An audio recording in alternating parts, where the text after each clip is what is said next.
रूस के रुख से साफ है कि किसी भी कीमत पर यूक्रेन की स्थिति पहले जैसी नहीं रहने दी जाएगी। यूक्रेन को भौगोलिक तौर पर भी बदला जाएगा और उसका अस्तित्व भी पहले जैसा नहीं रहेगा। यही वजह है कि यूक्रेन पर कब्जे की जंग को और तेज कर दिया गया है। ताबड़तोड़ प्रहार से यूक्रेन दहल रहा है। यूक्रेन की जमीन पर बर्फ है और आसमान से लगातार बरस रही है आग।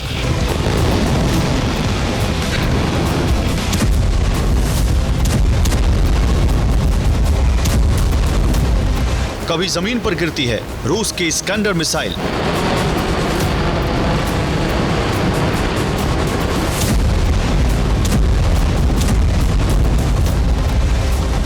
कभी कामिकाज़े ड्रोन से हो रहा धमाका। यूक्रेन के सैनिक किसी तरह फ्रंट लाइन पर डटे हैं, लेकिन बारूद की कमी के चलते आर्टिलरी खामोश है। यूक्रेन के सैनिक सीमा पर मौजूद चौकियों को छोड़ चुके हैं। UEM जयपुर एक आदर्श लक्ष्य है। भावी छात्रों के लिए अच्छी नौकरी, भविष्य के लिए तैयार कौशल के साथ अच्छी शिक्षा। यूक्रेन के भीतर कई किलोमीटर तक अब यूक्रेनी फौज नजर नहीं आती।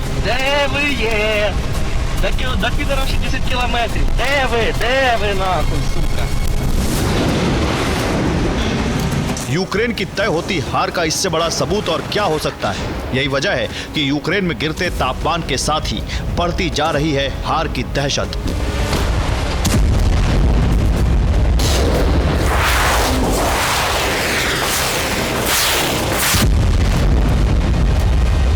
क्योंकि अंतर सिर्फ हमलों की संख्या का नहीं, बल्कि एक बहुत बड़ा फर्क ताकत और हथियारों का भी है। यूक्रेन के लिए अब युद्ध में बने रहना आसान नहीं है।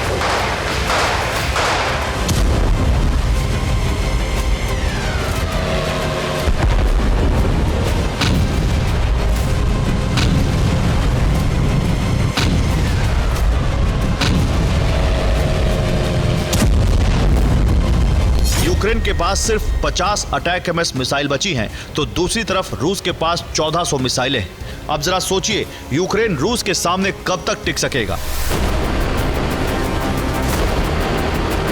एक रिपोर्ट के मुताबिक यूक्रेन ने अपनी अटैक एमएस का बहुत बड़ा स्टॉक डोनेस्क में खत्म कर लिया।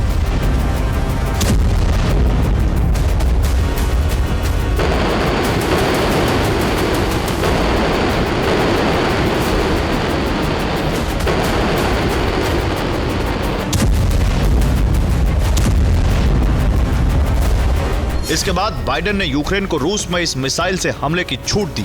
आंकड़ों के मुताबिक अमेरिका से यूक्रेन को 500 अटैक एमएस मिसाइल मिली थी, लेकिन रूस में यूक्रेन ने सिर्फ 31 मिसाइलों से हमला किया। रूस की सीमा के भीतर सिर्फ 14 स्टॉर्म शैडो मिसाइलें दागी गई। अब बाकी की 50 मिसाइलों से क्या यूक्रेन अपनी हार टाल सकेगा? ये सवाल इसलिए क्योंकि बाइडेन ने अगला रक्षा बजट पास कर दिया है। इसमें प्रशांत क्षेत्र, पूर्वी एशिया और ताइवान के लिए भारी रकम का ऐलान है, लेकिन यूक्रेन को अहमियत नहीं दी गई है। दूसरी तरफ यूक्रेन की खुफिया एजेंसी की जानकारी के मुताबिक रूस के पास मिसाइलों का बहुत बड़ा स्टॉक मौजूद है।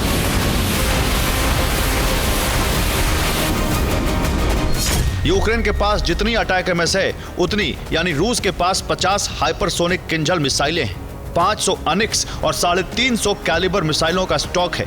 रूस के पास 103 इस्कैंडर मिसाइलें हैं। रूस के पास मिसाइलों का जितना बड़ा स्टॉक है, उससे यूक्रेन का संपूर्ण दहन हो सकता है। दूसरी तरफ इन मिसाइलों का प्रोडक्शन भी तेज है। रूस एक महीने में ही 40 से 50 इस्कंदर मिसाइलें बना लेता है। हर महीने रूस में ऐसी 50 कैलिबर मिसाइलें तैयार होती हैं। यानी एक तरफ यूक्रेन के लिए हथियारों का रास्ता बंद हो रहा है, तो दूसरी तरफ रूस बेहद तेजी से हथियार बना रहा है।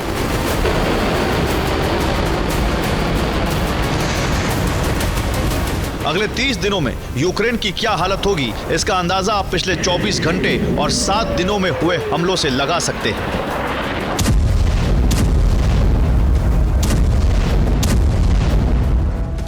और रूस के ताबड़तोड़ प्रहार से यूक्रेन लाचार होता जा रहा है। बीते 24 घंटे में यूक्रेन पर 158 बार हमले हुए हैं। सबसे भीषण जंग पोक्रोवास्क और कुर्स्क में चल रही है। पोक्रोवास्क में रूसी सेना ने 54 बार हमला किया, तो वहीं कुर्स्क में यूक्रेनी फौज पर 400 गोले दागे गए हैं। बीते 7 दिनों से यूक्रेन पर लगातार प्रहार हो रहा है। रूस ने 280 गाइडेड बम से हमला किया। 7 दिनों में 370 ड्रोन हमलों से यूक्रेन में कई धमाके हुए हैं। एक हफ्ते में ही रूस ने अपनी मिसाइल शक्ति दिखाते हुए 80 मिसाइलों से हमला किया और यूक्रेन में भारी तबाही हुई है।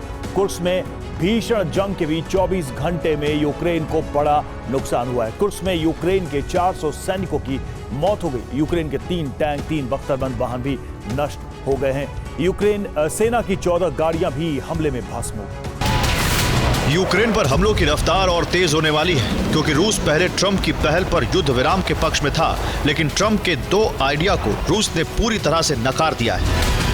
ट्रंप का पहला आइडिया था कि यूक्रेन को अगले 20 साल तक नेटो सदस्य नहीं बनाया जाएगा। दूसरा आइडिया था कि यूरोप की शांति सेना यूक्रेन में तैनात की जाएगी। लेकिन रूस का मकसद कुछ और है और उसमें ट्रंप का आइडिया कहीं फिट नहीं बैठता। रूस कभी अपनी सीमा के करीब यूरोपीय देशों की सेना को बर्दाश्त नहीं कर सकता। रूस ने यह साफ कर दिया है कि ट्रंप ने भले ही युद्ध रुकवाने का भरोसा दिया, लेकिन तरीका नहीं बताया है।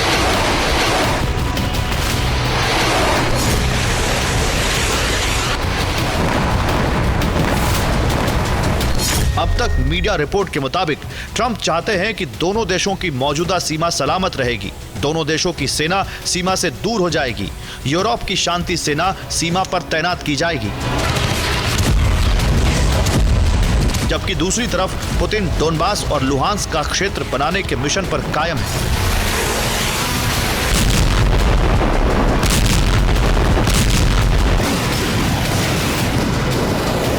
कई इलाकों में पुतिन बफर जोन भी बनाना चाहते हैं। इसलिए रूस सीज फायर तभी करेगा जब यूक्रेन का नक्शा भी बदला जाए।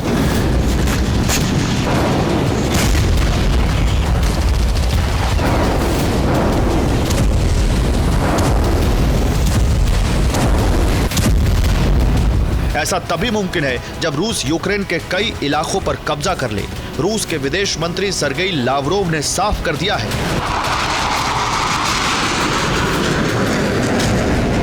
रूस अमेरिका की सरकार से डील नहीं करेगा। रूस यूक्रेन को लेकर सख्त नियम बनवाना चाहता है। रूस उन तमाम मुद्दों का हल चाहता है जिसकी वजह से जंग हुई। अब पूरी दुनिया जानती है कि रूस ने यूक्रेन पर हमला इसलिए किया क्योंकि यूक्रेन की नेटो सेना रूस की सीमा तक पहुंचने वाली थी।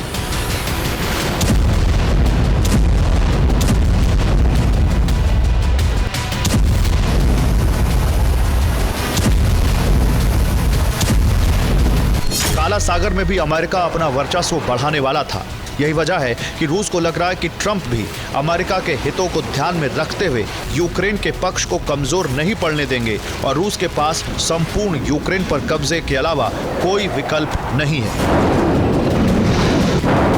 Bureau report, TV9 Bharatvarsh.